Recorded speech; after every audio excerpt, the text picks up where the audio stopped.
Alhamdulillah. Alhamdulillahi jalali wal ikram wa syari'il halal wal haram wa muayyidil ahkam bil ahkam wa syar'a lana as-salata waz zakata wal hajja was siyam. Ashhadu an la ilaha illallah wa ashhadu anna Muhammadan abduhu wa rasuluh. Allahumma salli wa sallim ala sayyidil mursalin wa ala alihi wa sahbihi ajma'in. Ma'asyiral muslimin, usikum wa nafsi bitaqwallah faqad fazal muttaqun. Ittaqullaha haqqa tuqatih wa la tamutunna illa wa antum muslimun. Fatazawwadu fa inna khairaz zadi taqwa. Jamaah Jumat yang berbahagia, Jumat kita hari ini masih pada bulan Syawal yang oleh para pendahulu kita dijadikan sebagai bulan silaturahim.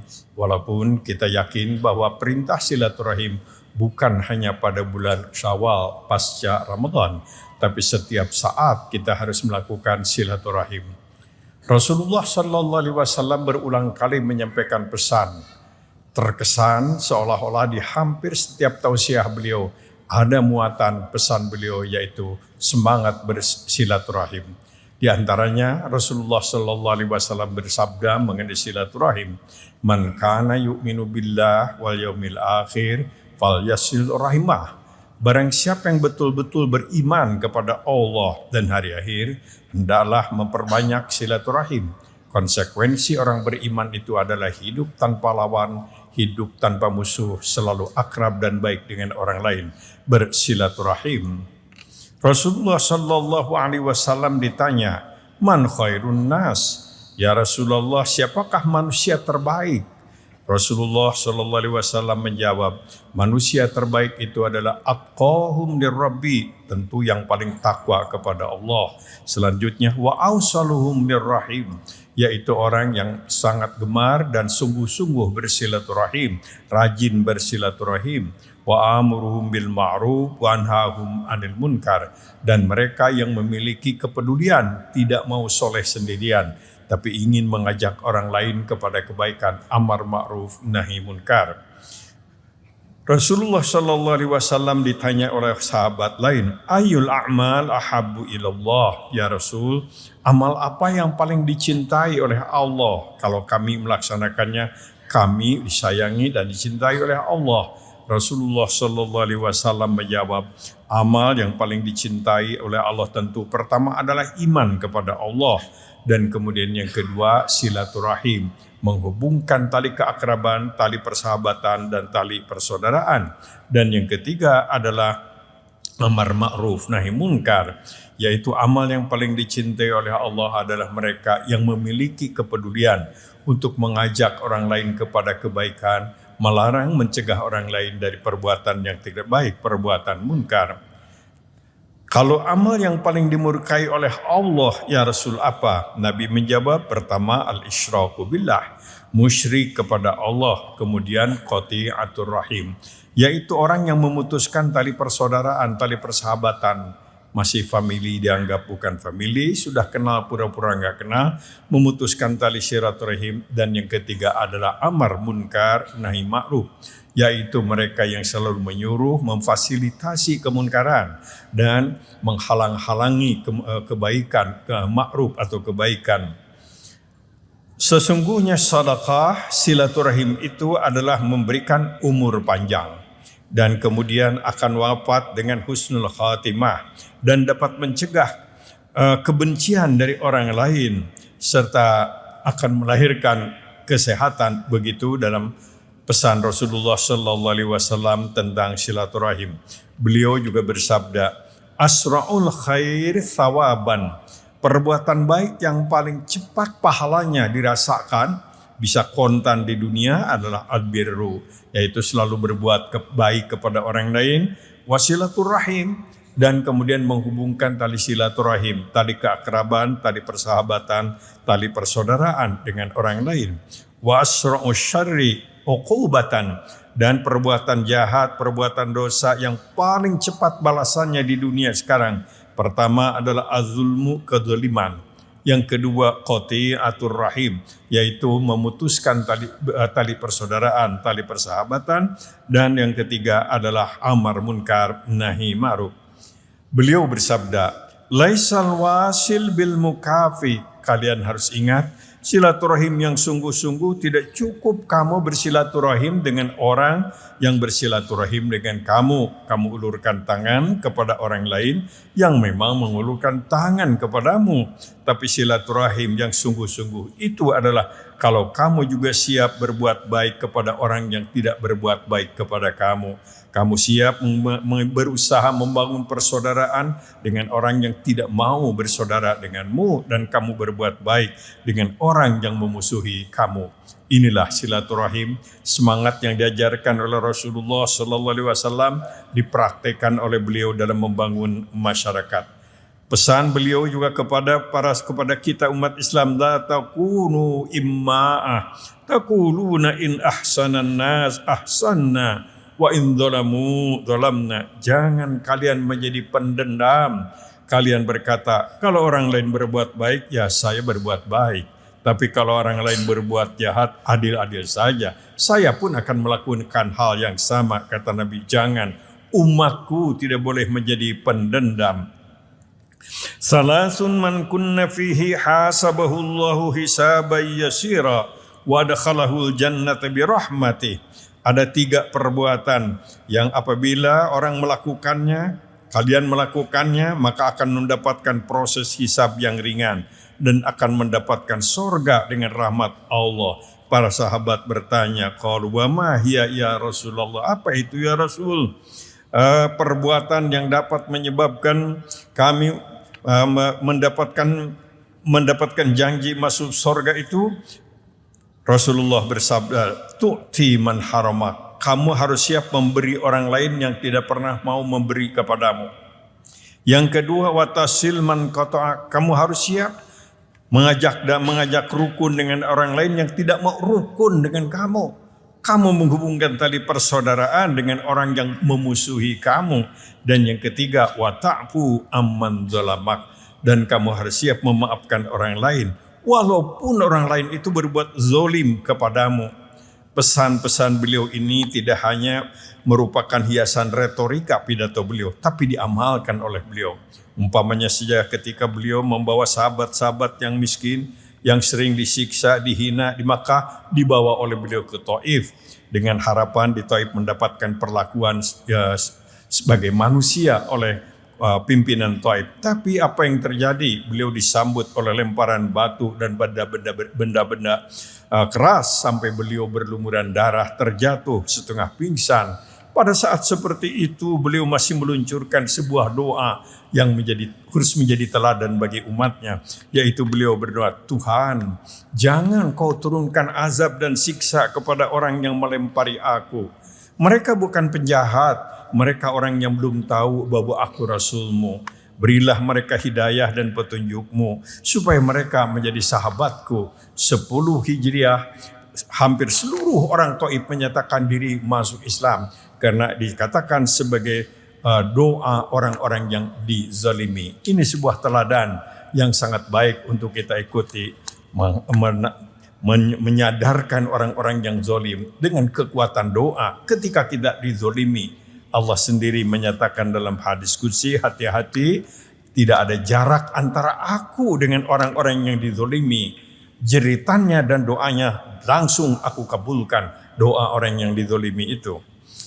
Hadis lain menyebutkan, akhbirni bifawadilil a'mal. Ya Rasulullah, ajarkan kepada kami amal-amal yang mempunyai fadilah, pahala besar. Beliau menyatakan, sil man qata'ak. Hubungkan tali persaudaraan dengan orang yang memutuskan tali persaudaraan denganmu. Wa'ti man haramak. Tolonglah orang lain yang tidak pernah mau menolong kamu. Beri orang lain yang tidak pernah mau memberi kepada kamu. Wa'fu amman zalamak.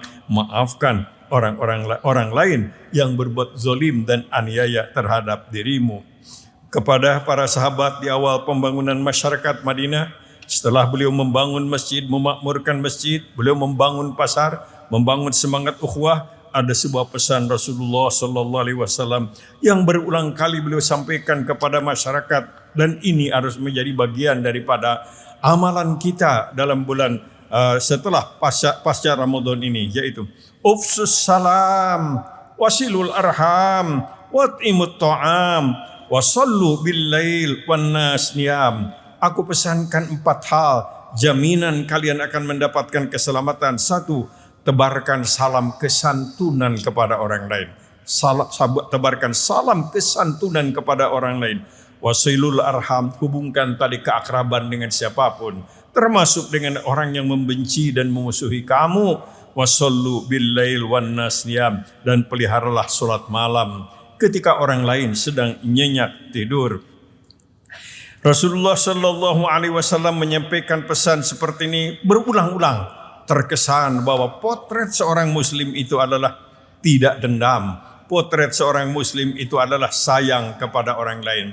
Dikaitkan dengan hasil ibadah saum la'allakum tattaqun, agar kalian menjadi orang takwa. Ciri, indikator dan potret orang yang takwa itu antara lain adalah pemaaf, al-afina anin nas, bukan pendendam. Al-mufuna bi'adim idza ahadu, jujur, selalu tepat janji, tidak melakukan khianat, dan kemudian al-kadhiminal ghaidho, selalu mampu mengendalikan emosi kemarahan.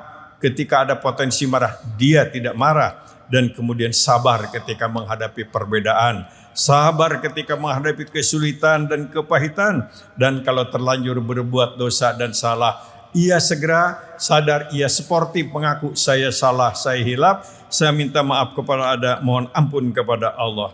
Jamaah yang berbahagia, Quran surat Al-Hujurat memberikan rincian sikap-sikap yang baik dan sikap-sikap yang tidak baik dalam menjaga, memelihara dan memelihara semangat persaudaraan, dan ini sangat penting dalam kehidupan kita sekarang ini. Pertama adalah budaya tabayyun.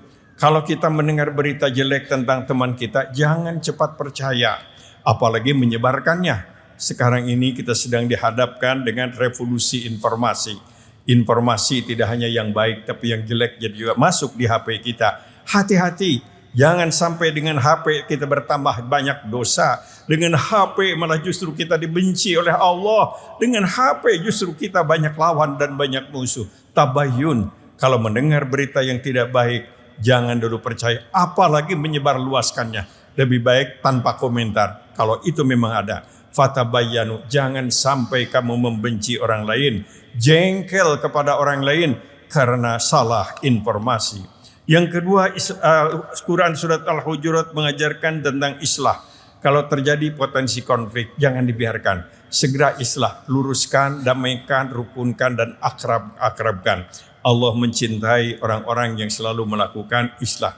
Nabi SAW pernah menyampaikan satu estimasi keadaan. Beliau menyatakan, Ja'al Islam ghariban wa sayaudu ghariban. Nanti di akhir zaman, Islam itu asing.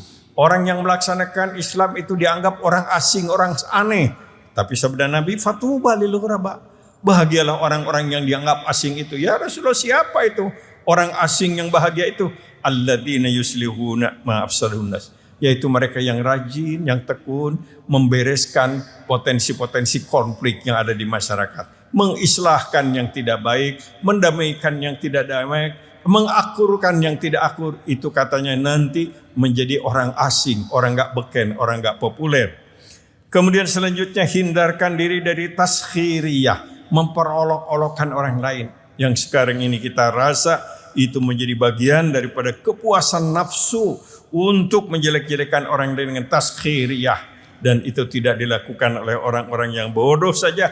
Yang pintar pun ternyata ikut-ikut melaksanakan taskhiriyah. Ini yang dikutuk oleh Allah Subhanahu wa taala. Hindarkan budaya taskhiriyah, enggak ada gunanya, enggak ada manfaatnya memperolok-olokkan orang lain, hanya menambah dosa, menyebabkan kita bisa masuk neraka. Wa na'udzubillahi min dzalik. Yang berikutnya talamuz, hindarkan kebiasaan menghina orang lain. Punya sejumlah perbedaan ataupun juga ada hal-hal yang lain dengan kita, jangan melakukan penghinaan. Orang yang menghina itu akan dihina oleh Allah Subhanahu wa taala. Tanabazu bil alqab, Jangan membiasakan mengganti nama orang lain dengan lakob-lakob yang menyakitkan. Jangan sampai memanggil orang atau kelompok lain yang tidak sama dengan kita dengan gelar-gelar yang menyakitkan. Gak ada manfaatnya. Kita gak untung, malah kita dimurkai oleh Allah Subhanahu wa taala. Mari kita budayakan kebiasaan untuk memanggil orang dengan gelar yang dia senang tanpa kebohongan. Jangan meluruskan gelar-gelar penghinaan, pelecehan kepada orang lain. Itu bukan perbuatan umat Rasul. Kemudian tajassus, mencari-cari kesalahan orang lain. Tidak perlu tahu tentang kesalahan orang lain. Kecuali kalau kita punya keberanian untuk mendidiknya, untuk melaksanakan amar ma'ruf nahi munkar. Kita lebih baik mencari kebaikan orang lain untuk kita ikuti dan kita dukung bersama-sama. Hindarkan kebiasaan budaya mencari-cari kesalahan orang lain.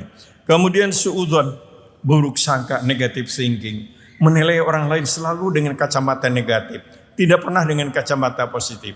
Orang yang suudzon itu akan stres sendirinya, akan bingung sendiri, akan merasakan penderitaan sendiri. Lebih baik kita husnudzon saja. Menyangka, menduga baik ternyata tidak baik, nggak jadi masalah bagi kita. Kita tidak ada dosa. Tapi kalau kita menyangka orang lain baik jadi tidak baik, kita menambah dosa, padahal kita nggak menambah apa-apa, harta nggak tambah, populer pun nggak tambah, apalagi kasih sayang dari Allah. Biasakanlah untuk berhusnudzon.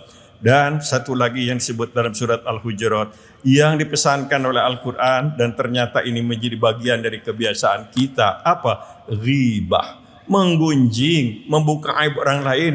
Asal berkumpul bertiga, tentu yang keempat jadi sasaran, ngobrol berdua, yang ketiga menjadi diceritakan. Maka Quran menyatakan, apa kamu sampai hati makan daging dari bangkai temanmu sendiri? Artinya orang yang suka ghibah, senang membuka aib orang lain itu dianggap orang sadis, gak ada peri kemanusiaan. Begitu Quran mengajarkan kepada kita. Silahkan kalau renungkan kembali Al-Hujurat ayat 6-13 atau surat 49.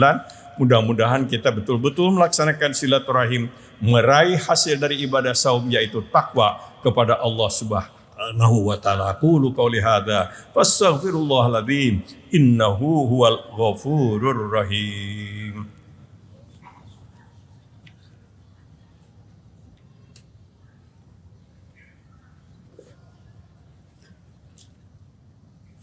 Alhamdulillah. Alhamdulillahi rabbil alamin arrahmanir rahim maliki yaumiddin. Asyhadu an la ilaha illallah wa asyhadu anna Muhammadan abduhu wa rasuluh. Allahumma salli wa sallim ala sayyidil mursalin wa ala alihi wa sahbihi ajma'in. Ma'asyiral muslimin, usikum wa nafsi bitaqwallah faqad fazal muttaqun. Ittaqullaha haqqa tuqatih wa la tamutunna illa wa antum muslimun. Fatazawwadu fa inna khairaz zadi taqwa. Jemaah Jumat yang berbahagia, Rasulullah sallallahu alaihi wasallam mengurai teknis bagaimana kita menjaga, memelihara persaudaraan di antara kita. Dalam sabdanya riwayat Muslim, hakul muslim alal muslim situn. Ada 6 kewajiban muslim kepada muslim yang lain. 1, kalau orang lain mengucapkan salam, jawablah dengan salam yang lebih baik. Tentu kita punya aturan ketika salam itu disampaikan oleh non-muslim, maka kita juga harus menjawabnya tidak dengan sebagaimana salam untuk orang muslim. Jadi cukup dengan kata-kata yang lain. Kemudian yang kedua, apabila orang lain mengundang, penuhi undangannya. Tentu selama undangan itu ada soal-soal yang baik, tidak bertentangan dengan agama. Yang ketiga, kalau orang lain meminta nasihat, minta saran, berikan nasihat, berikan saran, walaupun mungkin adalah kita tahu, dia juga sudah tahu. Idza stansaha kafansahu, kalau orang lain minta nasihat, berikan nasihat. Sampai Nabi SAW merinci tentang bagaimana kita tidak menjadikan orang lain itu menjadi stres. Ketika seorang umpamanya mimpinya yang menakutkan, kita harus takbirkan dengan baik, ya sudahlah, mudah-mudahan rahmat Allah. Anda jangan bingung karena mimpi, toh namanya juga mimpi bukan kenyataan. Serahkan aja kepada Allah. Siapa tahu ini adalah sinyal kebaikan bagi Anda. Tidak menambah beban pikiran orang lain. Kemudian sampai bersin saja dalam Islam itu diatur supaya menjadi peluang atau cara membangun ukhuwah persaudaraan. Kalau orang lain bersin, kita menyatakan dia memuji Allah dan kita membaca yarhamukallah atau yarhamukillah, yang bersin menjawab lagi yahdikumullah. Bayangkan dengan bersin saja yang tidak kenal menjadi akrab. Ketika baca alhamdulillah kita tahu dia orang Islam, maka kita membaca yarhamukallah, dia tahu bahwa kita sedang mendoakan dia supaya mendapatkan kasih. Begitu Islam mengajarkan, bersin saja dijadikan media komunikasi, membangun ukhuwah dan persaudaraan. Kalau sakit, doakan, kunjungi, dan kemudian tentu ringankan. Dan kemudian kalau meninggal dunia pun silaturahim, membangun keakraban sesama muslim tidak berhenti, yaitu dengan jalan memandikan, mengkafan, menyolatkan sampai menghantarkan ke kuburan. Marilah petunjuk-petunjuk praktis dari Rasulullah Sallallahu Alaihi Wasallam ini kita amalkan. Kita merindukan menjadi muslim-muslim di negeri ini, muslim yang sejuk, muslim yang damai, muslim yang tidak bermusuhan, muslim yang nyaman beribadah dan nyaman dalam kehidupan bermasyarakat. Insya Allah, Allah akan sayang kepada kita kalau kita sungguh-sungguh melaksanakan semangat silaturahim ini. Dengan silaturahim kita menjadi tenang, dengan silaturahim masyarakat menjadi bahagia, dengan silaturahim Allah akan memberikan keberkahan kepada kita.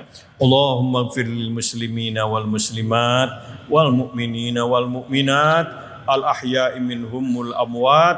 Allahumma rabbana la tuzigh qulubana ba'da idh hadaitana wa hab lana min ladunka rahmah innaka antal wahhab. Allahumma arinal haqqa haqqa warzuqna ittiba'ah wa arinal batila batila warzuqna jatinabah. Allahumma ansur man nasaral Islam wal muslimin wakhdhul man khadalal Islam wal muslimin. Allahumma ahlik a'da'aka a'da'ad-din. Allahumma ansur ikhwanana fi Palestin. Allahumma ahlik a'da'hum a'da'al muslimin. Allahumma rabbana la tu'akhidna in nasina aw akhtana. Rabbana wa la tahmil alaina isran kama hamaltahu ala alladhina min qablina.